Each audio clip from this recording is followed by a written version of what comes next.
I was very happy just to finally get all that built up hate and anger and all those feelings out on him.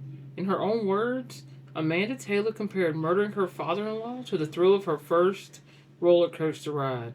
She said she felt free. How does a young, grieving widow transform into a remorseless killer? Documenting her path to vengeance for the entire world to see.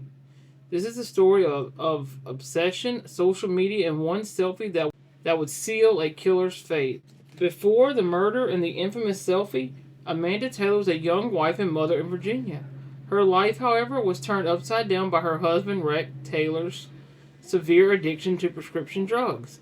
In a desperate attempt to help him, Amanda asked him to leave their home.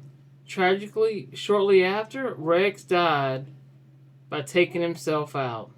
Amanda's grief was all consuming and it quickly twisted into a single dark obsession. She needed someone to blame, and her focus found a target: Rex's 59-year-old father, Charles Taylor.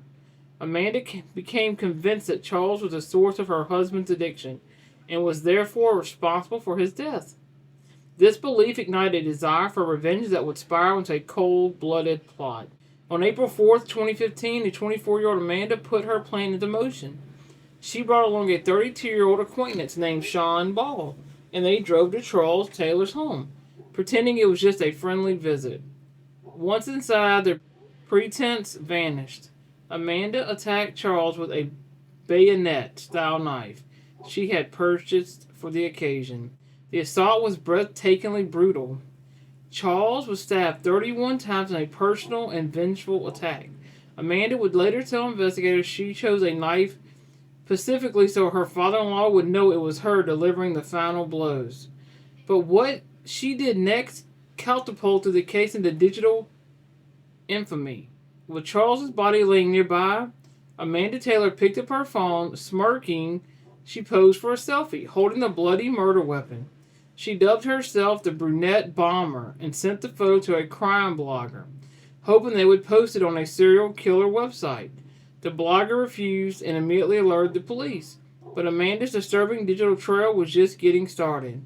After murdering Charles, Amanda and Sean stole his car and fled south, sparking a multi-state manhunt. While police scrambled to find them, Amanda wasn't exactly laying low. She began taunting them on social media. She posted chilling messages on Instagram and Facebook writing, "Everything I did was for the right reasons. I stabbed my father-in-law and I proudly did this for Rex." In another post, she showed a photo of a revolver in her lap with a caption that read like a "take myself out" note.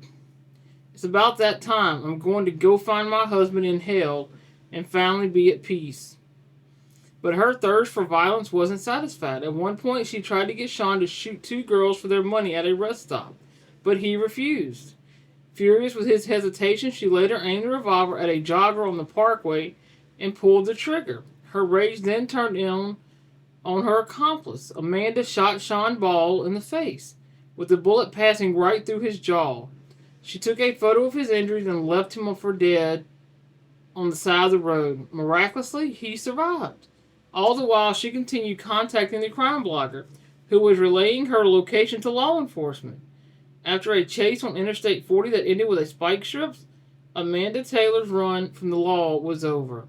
The evidence against Amanda was overwhelming, from her social media confessions to the horrific selfie.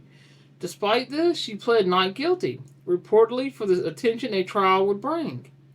It didn't take a jury long to see through the act. After less than 30 minutes of deliberation, they found her guilty of first-degree murder.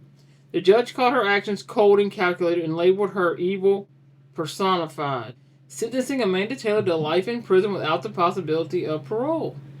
Her accomplice, Sean Ball, who cooperated with police, received a 60-year sentence, with all but 41 years suspended. From behind bars, Amanda remains utterly unrepentant.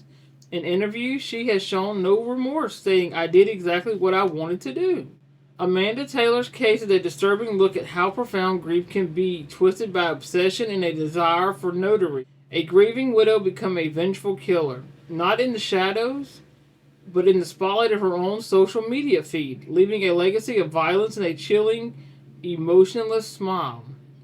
What are y'all's thoughts on this case? Do you believe social media played a role in Amanda's actions? Or was this path inevitable? Let me know in the comments below, respectfully.